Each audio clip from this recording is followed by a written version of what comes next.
Okay, well, looks like our numbers have leveled off, so let's go ahead and get started. I really wanted to thank you all for joining us today.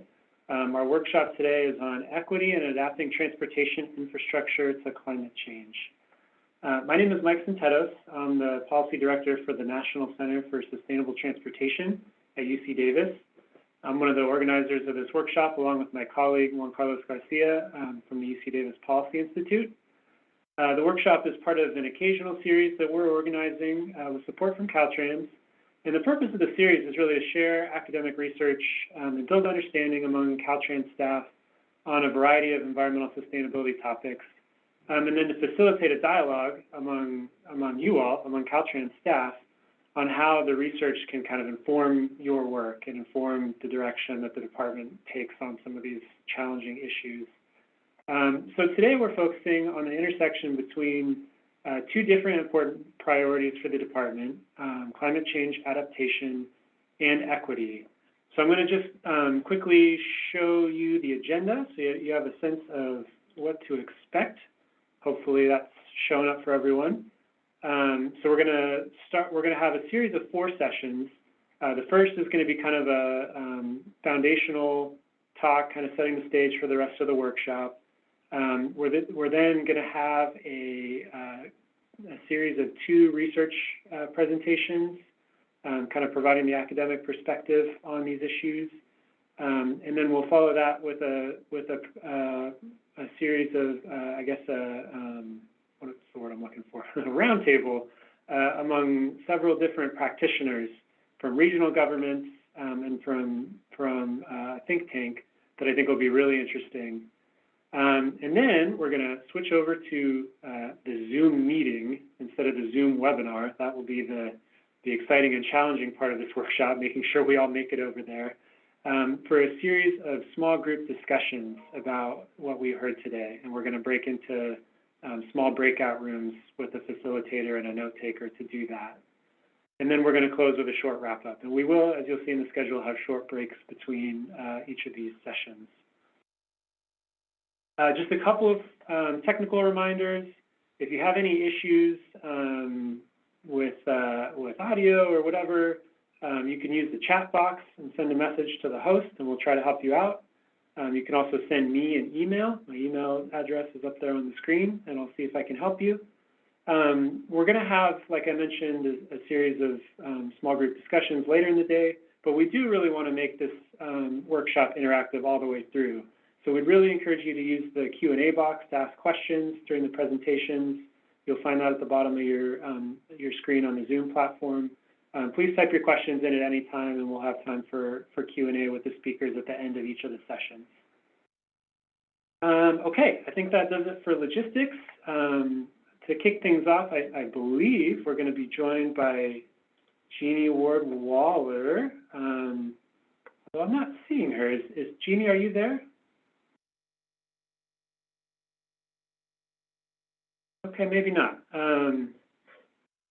We may have to, oh, she doesn't have a link.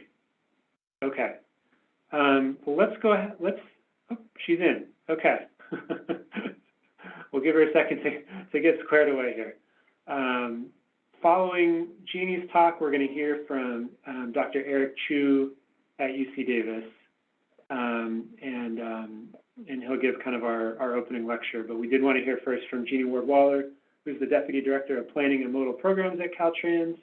It looks like we just need to try to bring her to the stage. So Christina or I will work on that, Jeanie. Sorry for the... I'm here. Can you hear me? You're here.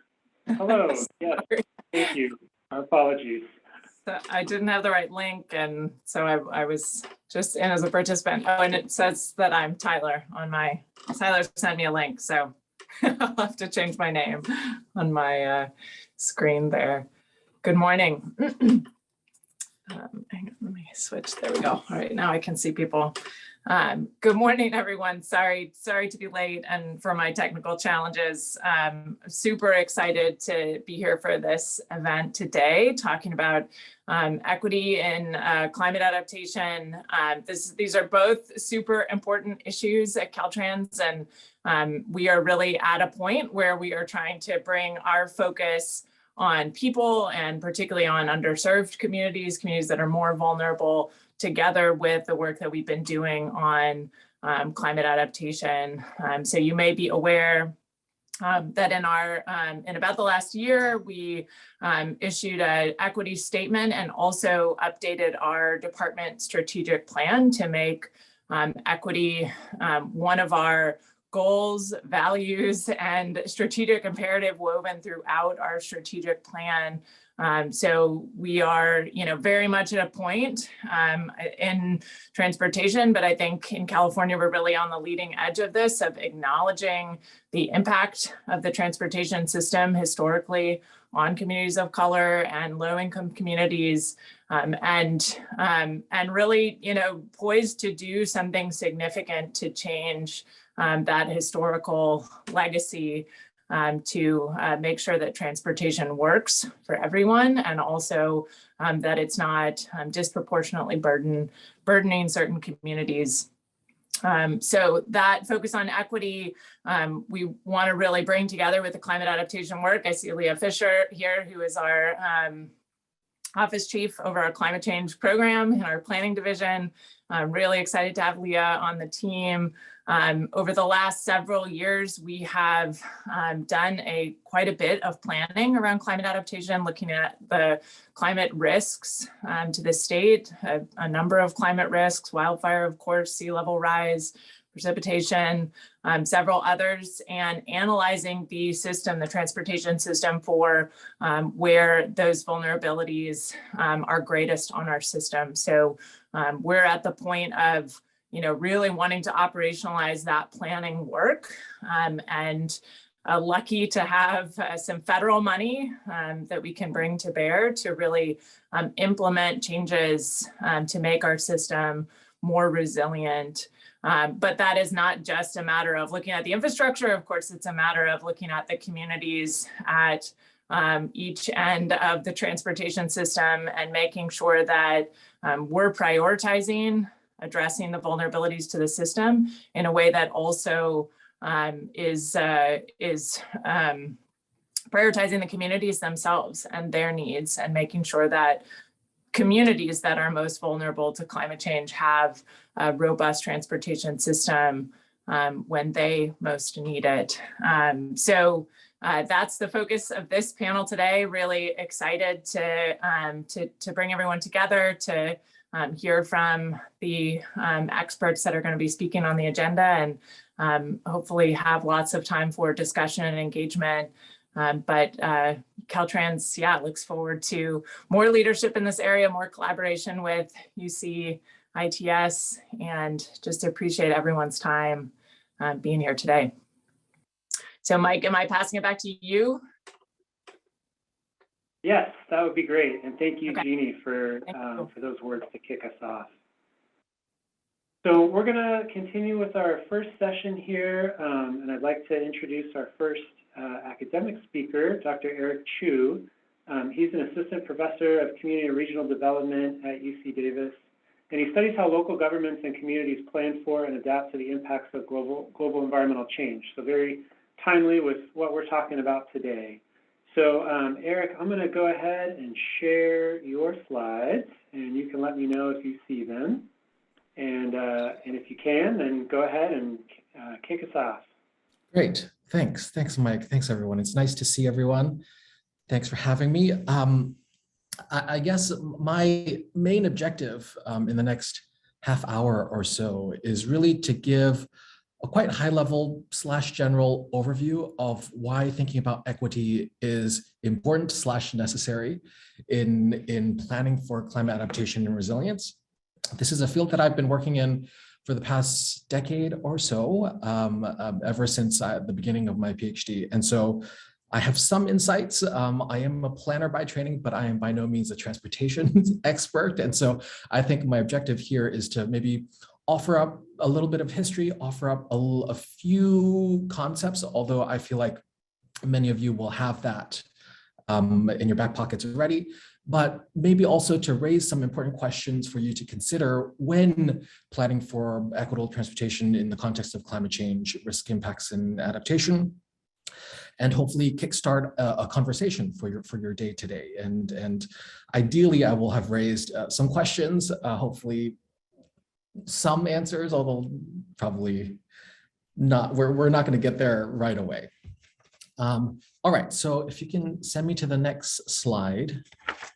I just wanted to start this half hour by showing NOAA's map. Many of you will have seen this, of the $1 billion plus weather and climate disaster events in the 11 months of 2021. And just to give you a sense of sort of the magnitude and the kinds of climate risks and impacts we're talking about. Obviously in California, we're really familiar with the wildfires and some of the flooding events that we experienced, but drought and heat waves as well. But when we're talking about climate change, we're talking about across many different sectors, many different kinds of climate impacts, but also the compounding and cascading risks that emanate from these various climate impacts and risks that are out there. One note that I will insert here quickly is I have the privilege of serving as a lead author in Working Group 2 of the Intergovernmental Panel on Climate Change, IPCC. And so our assessment report is slated to come out at the end of February next year. And so I can't divulge too many messages right now because we're still in the government review period. But I can tell you that, probably to nobody's surprise, that we're going to be seeing more of these $1 billion weather extremes, disaster extremes, more financial, physical, human assets exposed, and higher degrees of uncertainty because what we're looking at 1.1, 1.2 degrees of global mean temperature heat increase already. And if I think it's something like we have to do something within the decade or the next 2 decades, or else we'll have runaway climate change. And I don't have the key messages in front of me, so I can't really detail those. But just to give you a sense that it's likely that we'll see more of these $1 billion events. And so thinking about both obviously mitigating climate change and reducing emissions obviously is important, but thinking about how to adapt to some of these really grave events is also going to be really important. Next slide, please. All right, so climate adaptation, just some basic vocabulary to kickstart and to build off the illustration that I showed in the previous slide. Obviously, we in the US and in California specifically, we have quite a few years of experience of state, local, regional governments working on mitigation. And of course, transportation has been a key player in that world. Adaptation is ongoing. I used to, when I give presentations like this, I used to say that folks have thinking about adaptation has been lagging behind mitigation. I don't know if that's a fair assessment anymore. There is a lot of adaptation and resilience building work out there. A lot of it because there's a lot of funding going into this area because of the extreme climate and weather risks and disasters that I showed just now. There's a lot of social movement, grassroots movements, kind of mobilizing to get local, regional, state governments recognize that climate change is happening. And so in terms of putting together plans, we're there. We have a lot of plans out there. In California, we have regulations around adaptation, resilience, beginning, and sustainability, and all those really, all those concepts. Implementation, though, I think it's still fair to say that we're still at the beginnings of trying to figure out what it means to implement adaptation. And so we're at a good time. We have to think about, yes, how to plan for adaptation in the context of the many extreme events that we're talking about and the compound and cascading risks that means, that entails. But also we're at a time where we're thinking a lot about implementing adaptation measures, especially given sort of the policy regulatory context of the different communities and states and regions that we live in. the different community needs of the people that are at the forefront of climate impacts, and also the resources, capacities, technical, scientific, but also human capacities required to sort of connect the dots and pool resources and to get the awareness out there, and to actually integrate adaptation thinking into day-to-day operations of what you do. And often there is a slight gap there. So today I'm asked specifically to speak to equity issues, which is a sort of a key domain in when we're thinking about adaptation. And just a kind of headline statement, equity and adaptation go hand in hand because climate change disproportionately impacts historically vulnerable, marginalized, disadvantaged communities. Oftentimes they're located in areas, housing, jobs, and the way that they move across cities and regions. They're more highly exposed to the different climate risks and hazard impacts, sea level rise, heat, precipitation, all those. Typically, and this is just a broad statement, historically disadvantaged communities have lower access to opportunities, resources, and safety nets, social support resources to build capacity to adapt to different kinds of shocks and changes in their environment. And so this is something that can be applied beyond climate, but climate obviously is a huge driver of the environmental change that we see around us.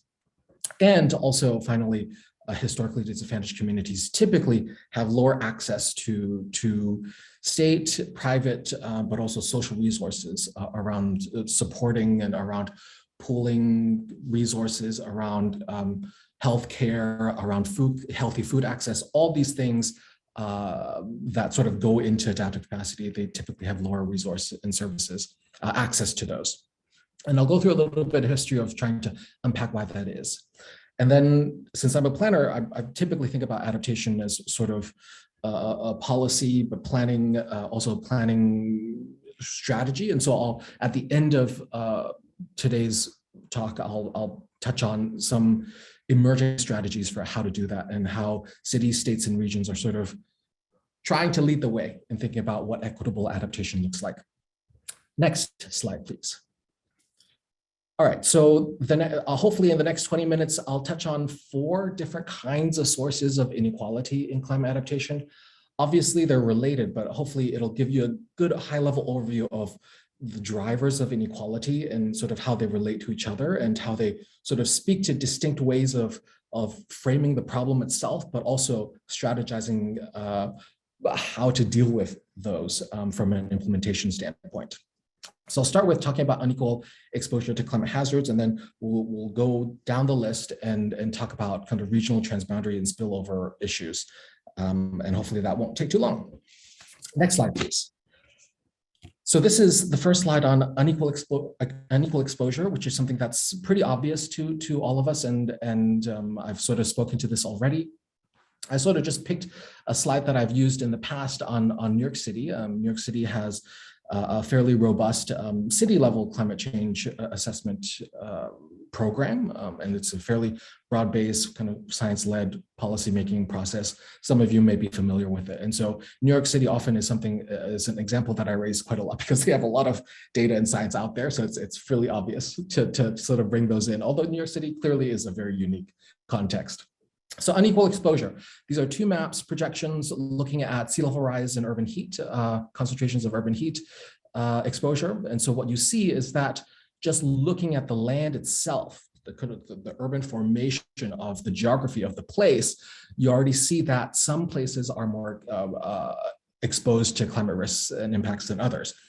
And then you add the people on top of it, it makes the picture even more complicated. And so just looking at the sea level rise picture, obviously the coastal zones, marshlands, kind of at sea level. For those of you who know New York City, we're talking about into the transportation context. So some of the airports are kind of will be underwater in 2100. Some of the coastal areas like Coney Island, like Rockaway, all those places, low-lying areas, very much at the forefront of sea level rise. And this is a common story across the coastline of the country. And so California will see similar things as well.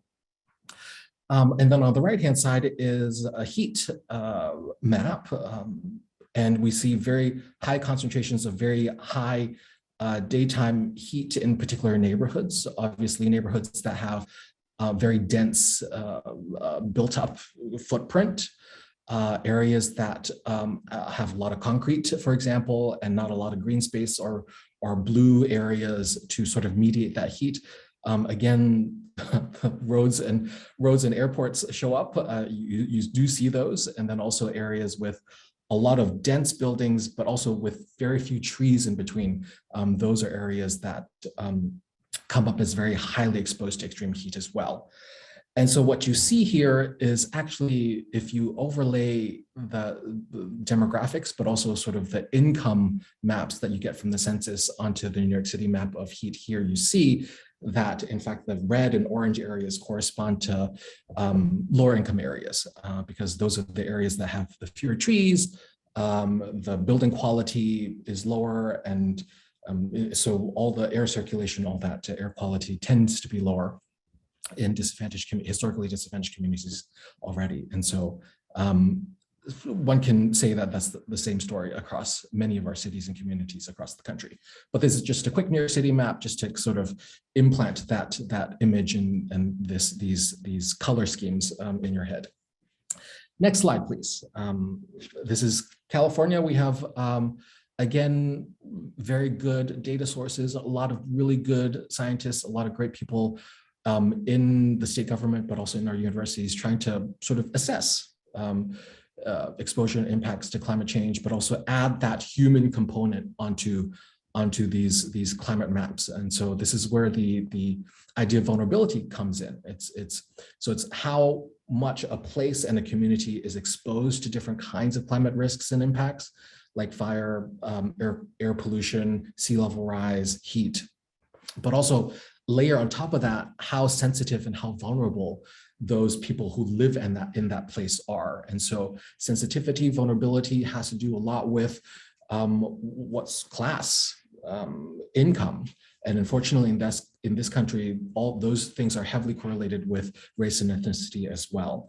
And so what you get is a sort of a map, what you see here, that many of you will be very, very familiar with already, that tries to sort of connect the climate change, the ecological component of the change and the impacts that comes from that, and also how, or the inability of certain communities to deal with it adequately, and also sort of how sensitive they are, how vulnerable they are.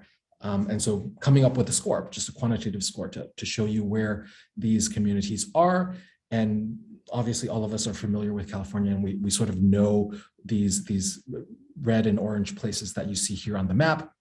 Central Valley, clearly some inner city neighborhoods in Los Angeles, in the San Francisco Bay Area, a lot of agricultural regions, et cetera. And so these are the places that on an aggregate standpoint tend to be the more vulnerable areas, and also correspond very much with the historically disadvantaged communities that we have defined.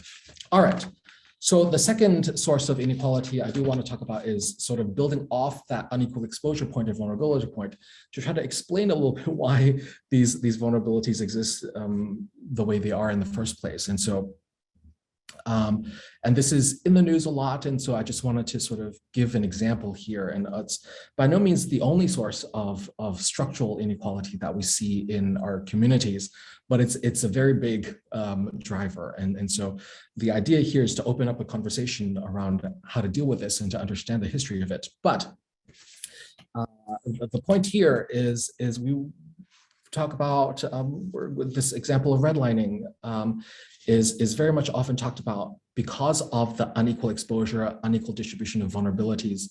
In the previous slides that I showed, oftentimes the question that I get asked is why do we have that? And yes, I understand that climate change impacts are disparate across the geography of places, but why does this also correspond with where people live and where kind of housing, et cetera? And so then that automatically leads to a whole history around why our urban and regional landscapes look the way they look in this country. And so for me as an urban planner, the example of redlining kind of really jumps out because we have a multi-decadal process of financially, especially financially, but also physically disadvantaging certain neighborhoods and communities of our cities. And this really kind of goes back to sort of post-World War II, when we had the whole urban expansion and suburbanization of our communities, and some conscious decisions that were made by the federal government in deciding where to invest, where to offer loans and mortgages, and who they were going to be offered to. And so many of you will be familiar with this story, but if we go to the next couple slides, we will see a couple maps that were used by different agencies to decide where to offer loans and mortgages to. And the sort of the tagline here is at-risk neighborhoods were colored red. And at-risk were defined as communities that had lower ability to repay the loans. And so they were considered to be much more risky from a financial perspective. And these red areas were the areas that a lender would be sort of discouraged from offering loans. And so what you see during the 3-4 decades of the time period that we're talking about in the 40s, 50s, 60s, you see a majority of federally backed housing loans going into suburban neighborhoods, white communities majority, whereas the inner city neighborhoods typically did not receive that. And so if you can just click through the different maps, I just pulled a couple redline maps of San Francisco, Oakland, and then I think Los Angeles is next, just to give you a sense of sort of the starkness of how financial risk has been assessed. And if you know these cities, you already see some of these trends. And so when we talk about urban inequality, structural inequality, what we're basically saying is that the socio-economic inequalities have been baked in to the urban fabric, in the urban landscape itself. And so, and these maps really just show you what this urban inequality looks like very starkly, but also the historical context within which that's situated in.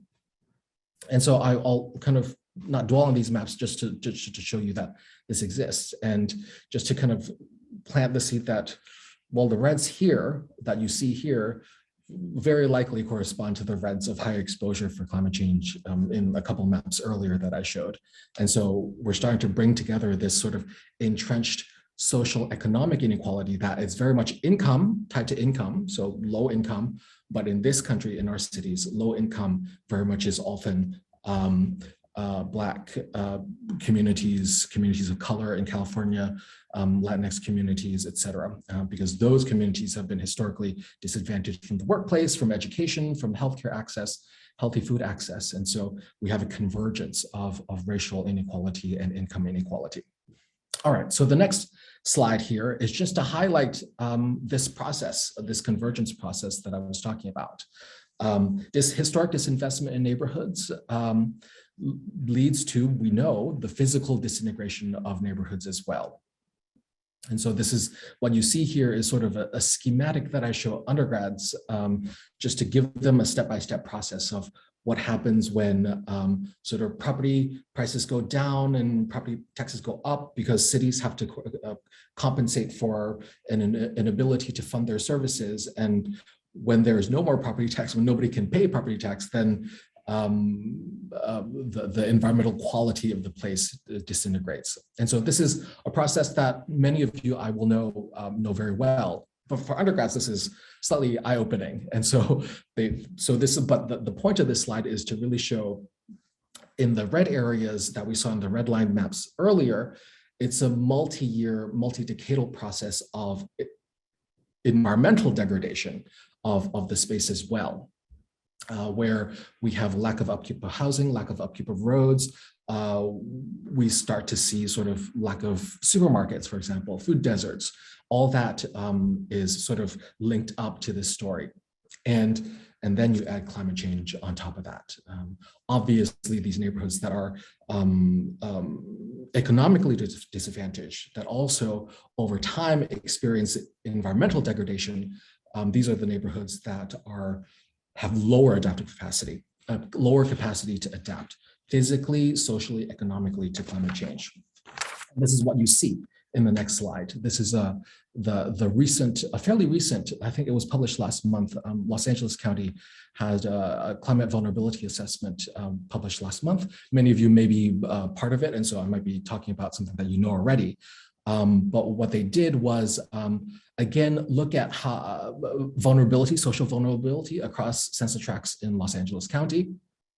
They also came up with a metric of whether or not that census tract had the capacity to adapt to climate change. So talking about resources, capacities, education awareness, access to health, food, all those things that go into adaptive capacity.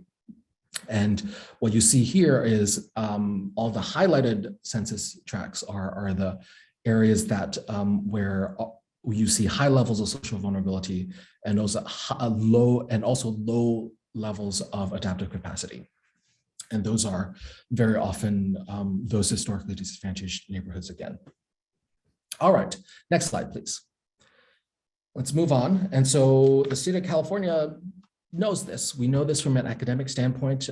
Those of you who work in policy, regulation, and planning probably know this. I mean, it's nothing new other than the fact that I've shown you the maps and the history behind it.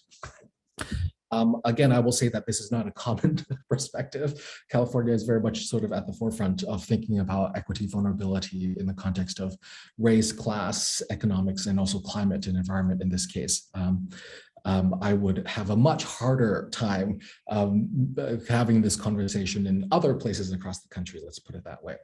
But California is at the forefront, and this is a document that I'm raising here that tries to encapsulate some of the core themes and history that I talked about just now over the past couple of slides.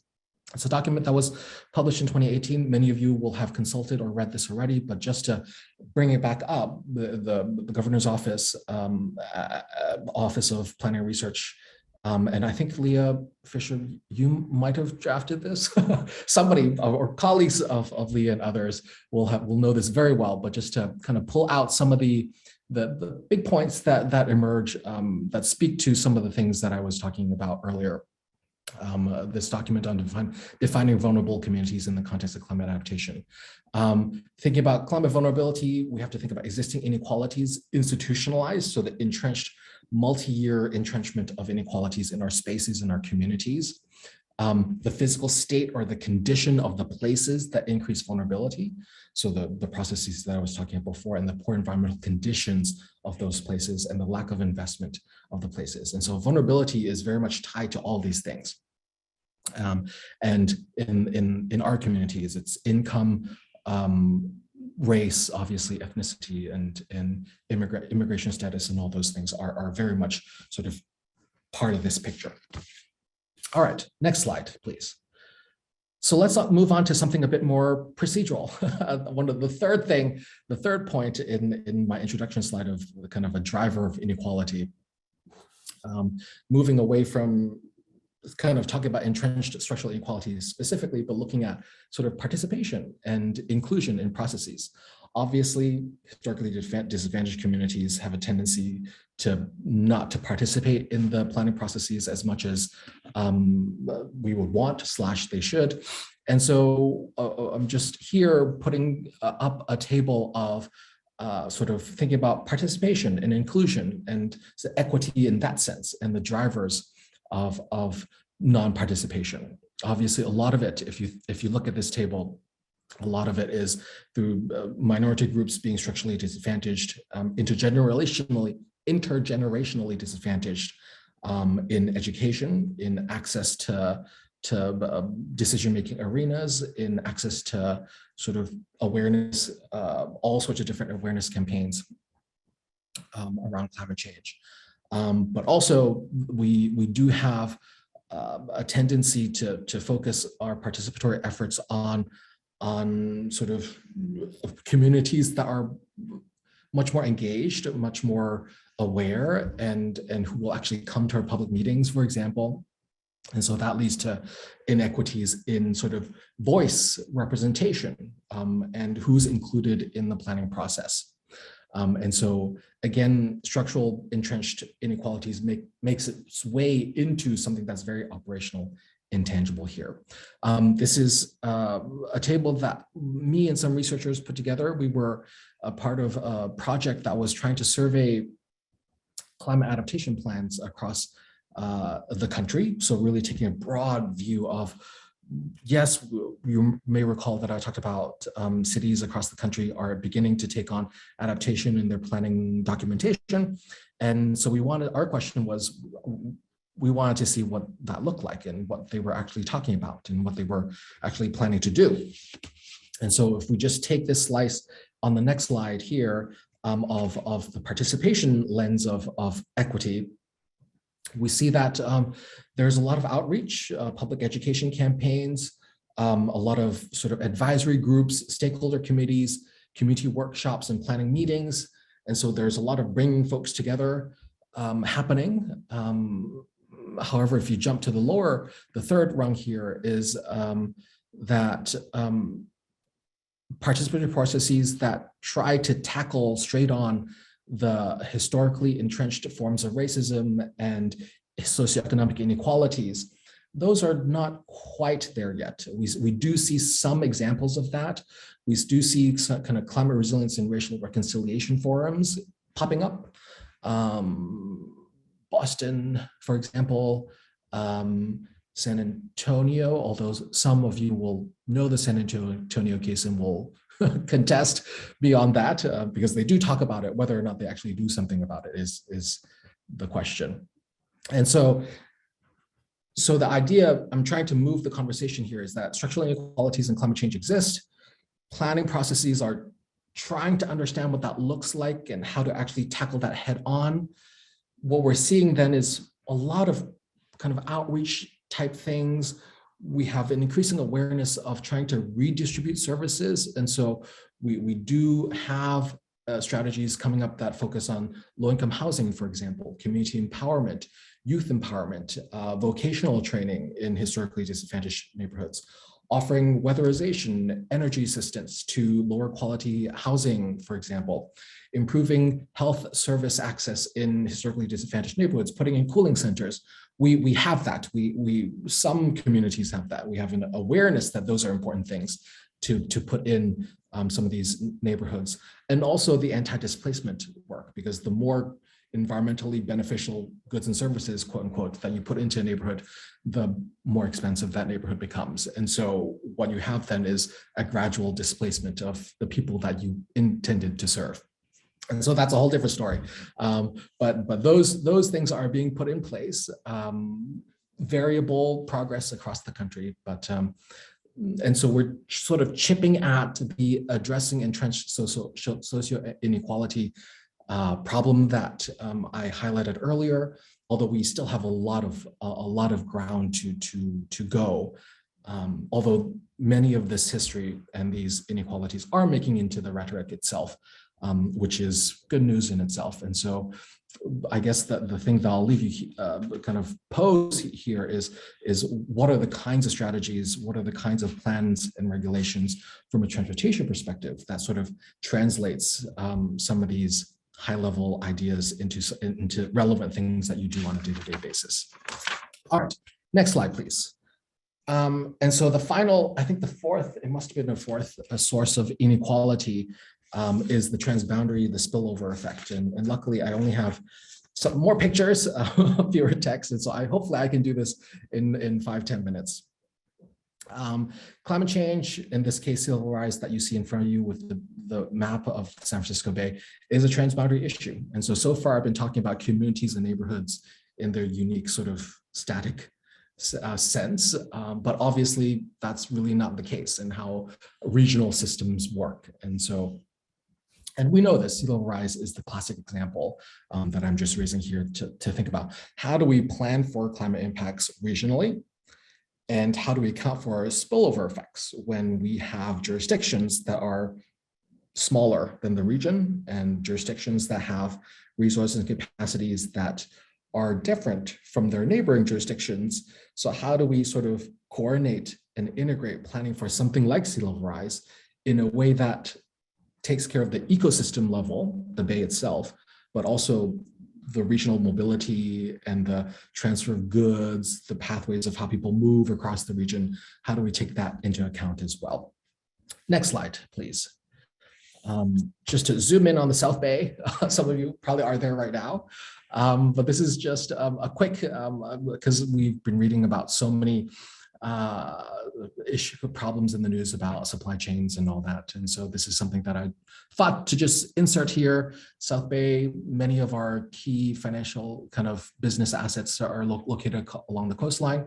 And so one obvious sort of spillover effect is sort of supply chain things, that if a coastal zone gets inundated by storm surge, sea level rise, then it has cascading effects for many different steps of the supply chain and all the way to the consumer. And we see that in the news today in terms of inflation and sort of, I'm not saying that climate, I don't have the data to show that climate is linked to the inflation that we're talking about right now, but conceptually one can sort of think through the chain of events and sort of make that case. Next slide, please. And so the same thing here, airports is big when we're talking about sea level rise, and this is something that we all know. The airports are on our coastlines, and so sea level rise, we are trying to publish a paper right now that's talking about sea level rise airports and talking about air routes and sort of cargo and passenger routes and which routes are more exposed to sea level rise and what are the sort of economic financial consequences of that. And so San Francisco, Oakland Airport, obviously global hubs, cargo, passengers, lots of sort of transboundary spillover effects where we're thinking about trying to plan for and reinforcing coastal infrastructure in this case. Next slide, please. And so let's bring it back to social inequality, social equity. Coastal zones on the bay, we're trying to think through different infrastructure, sea protection, coastline protection.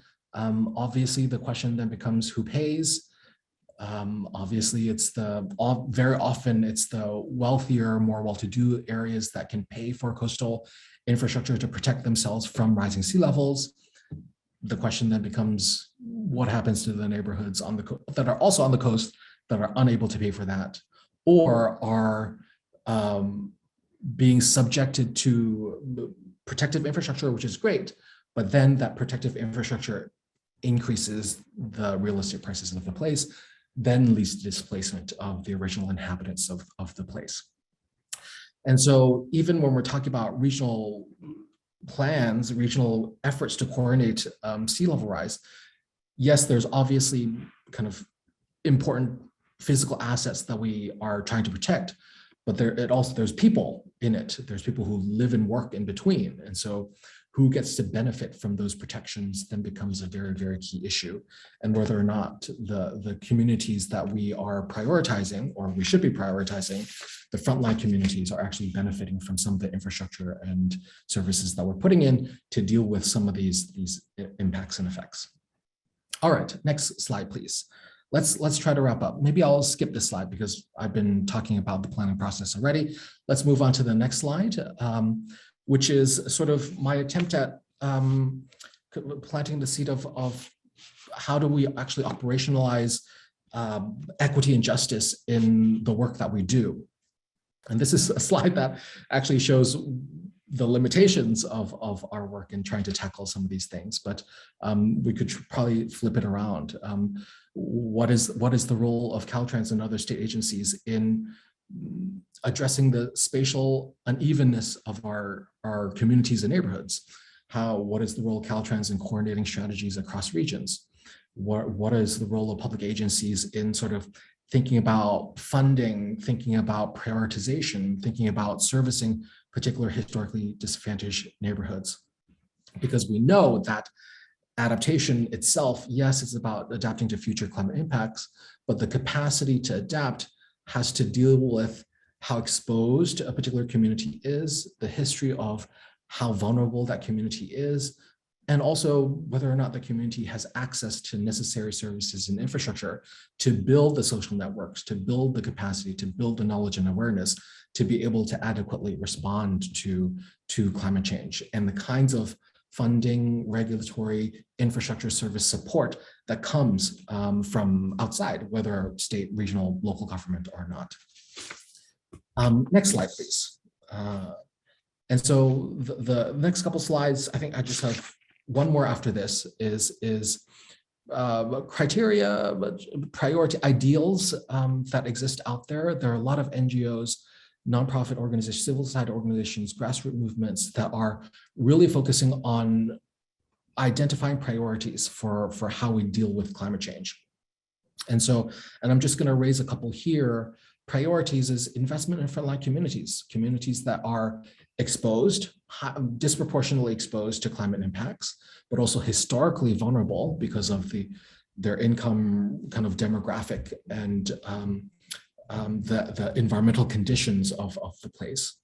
Reducing the environmental burdens of frontline communities is air quality comes to mind as something that transportation planners talk about a lot in the context of frontline communities.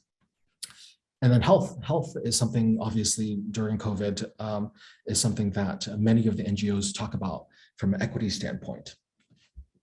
And so this is just a schematic that I pulled from the Climate Justice Alliance, just to give you a sense of what they're thinking about. And so I'll let you, since I'm running out of time, I'll let you sort of delve into that later. Final slide, next slide, is sort of the ideals that I sort of pull out when I'm talking to planners and policymakers at the global, international, or the national level when they're thinking about, okay, so the question then is, I've given you this history, I've given you sort of the lay of the land of things. What do I do about this? How do I actually think about this in my day-to-day work? How do I actually translate this into action?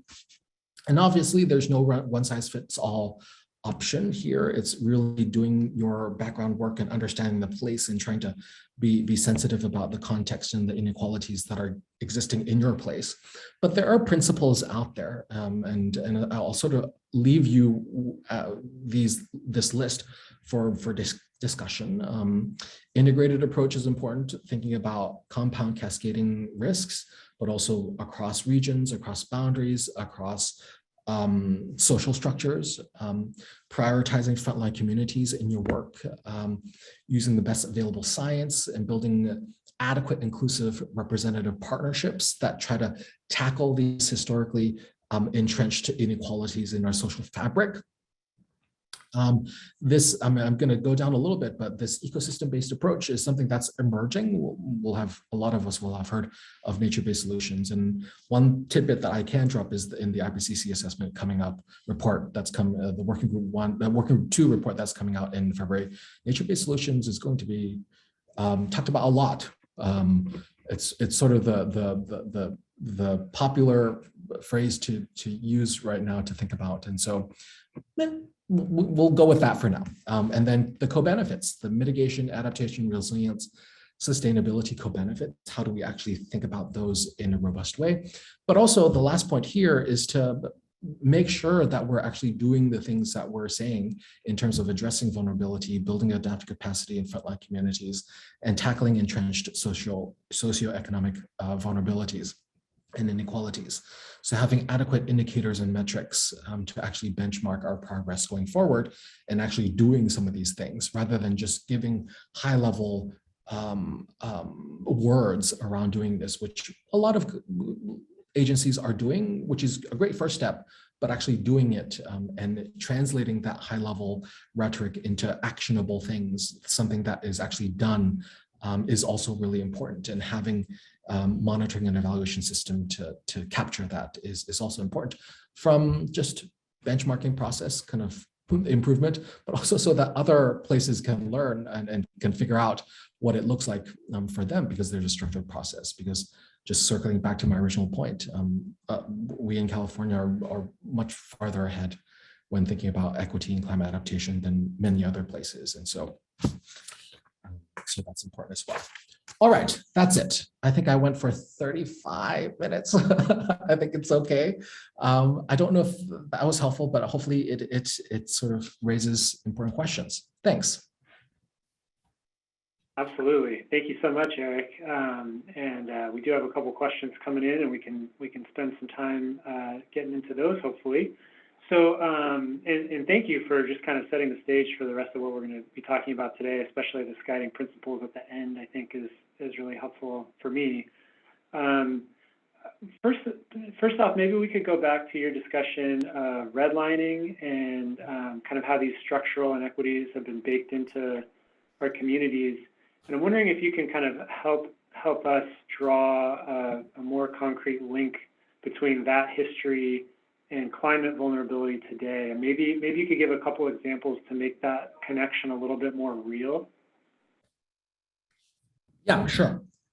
So how do I do this quickly?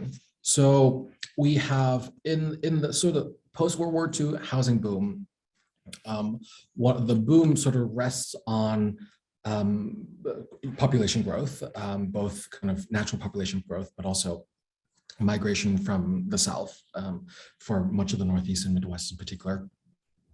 And the boom also sort of had a financial component. It had to be financed.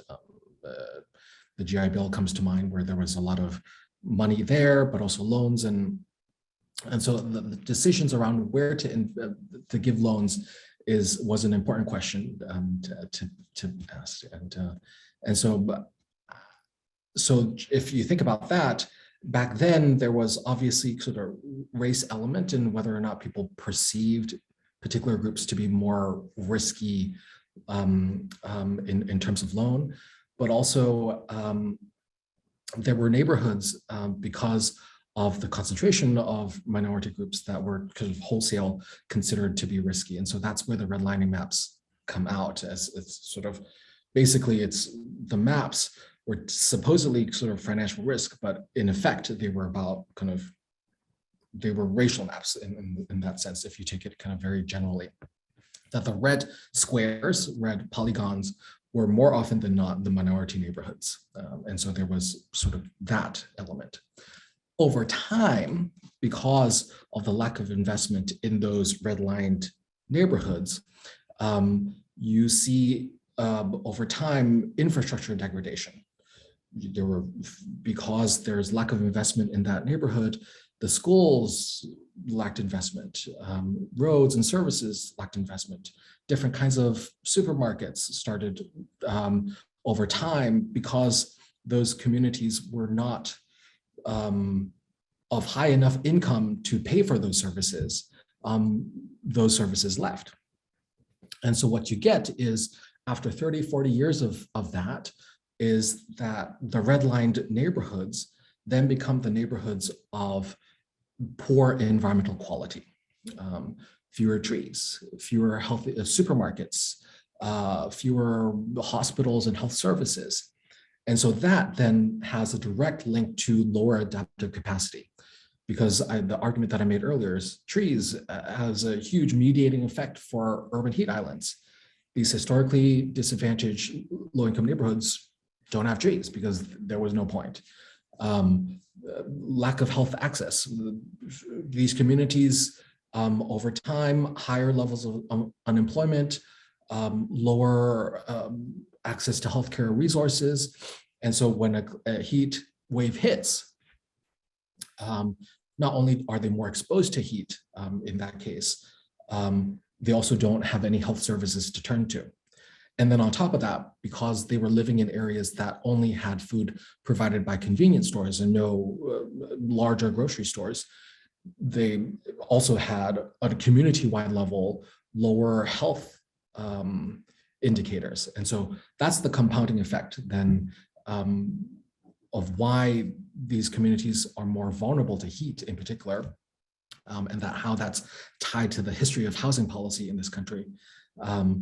And also how much more vulnerable they are because of the poor environmental quality, and then also tied to the lower adaptive capacity because of the social fabric disintegration of the place because kind of multi-generational lack of secure employment and then lower educational attainment because of that.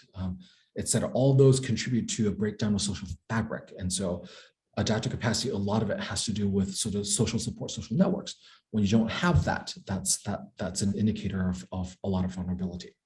And so that's just a really quick, a lot of things happening at the same time story, but hopefully that gives you a sense of what the chain of events looks like. Yeah. Absolutely. And to kind of tie it back to a transportation perspective, assuming, you know, if there's kind of a lack of investment in infrastructure in the communities you're talking about, that probably translates to poor transportation access to access some of those services that may not be in those communities, right? Yeah. I will, one thing no, I'll skip it. I was going to recommend a documentary in case folks were interested. It's sort of a really good summary of visualization of the process that I was talking about. The documentary is called Cooked. I forget the subtitle, but it's about the heat wave in Chicago 10, 12 years ago.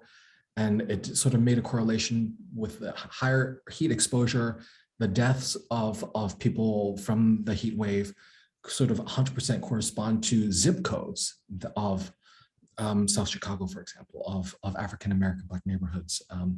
And it sort of gives you that story. And so that documentary is a very good summary of the story that I just told. Yeah. And we'll find that and put the information for that in the chat. And I know we had provided a couple other articles on this topic as well. So I can put those into the chat.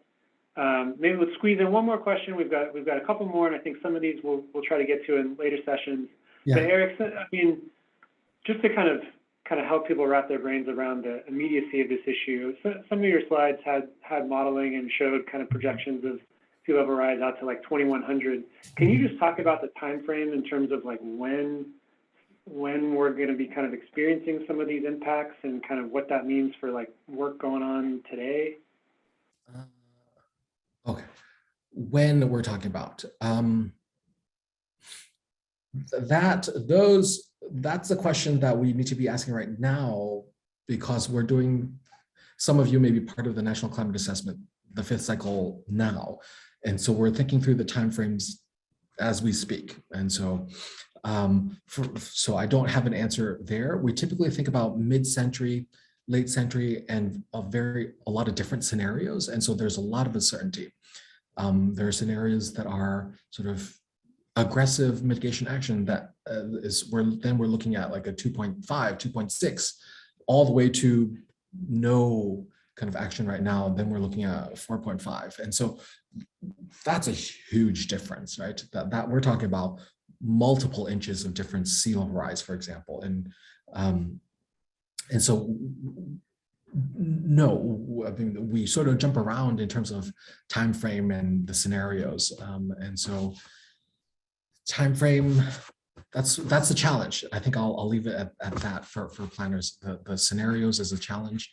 I think we just pick one or a couple and go for it and plan for that. Yes, maybe some other modelers out there will have a better ability to answer that question, but I do jump around in the slides just to show the diversity of the different scenarios that are out there. Well, maybe that ties to your guiding principle of maximizing mutual benefits, and given the uncertainty of what some of these impacts are going to be like. Yeah, we know that. I would assume. I mean, we know some of these impacts are happening. It's just kind of the magnitude, right? It's in question, and so. Yeah, so that's interesting, because we're talking in the climate world, they talk about mid-century, end of century, whatever emission scenario we're talking about. Obviously, from an infrastructure asset standpoint, often you don't work on those timescales, or 20, 30-year investment, or if you're retrofitting, you have to think about different kinds of timescales as well. And so it's an important question. I mean, especially when we're talking about kind of the operation of it all. I think that the common response to that is flexibility and sort of redundancy. That's how the engineers talk about it often, or at least the couple engineers that I talk to. But yeah, that's an open question. I don't have an answer to that. Yeah. Well, we're at time. I want to thank you so much for this presentation and giving us plenty to chew on as we move forward with our next sessions. So thank you very much, Eric, and thanks to those of you that asked questions. I think we're going to try to get to some of these as the day progresses, so stick with us. We're now going to take a short break, so we will reconvene here at 11:10 for our next session. So thanks, everybody. We'll see you in a little less than 10 minutes.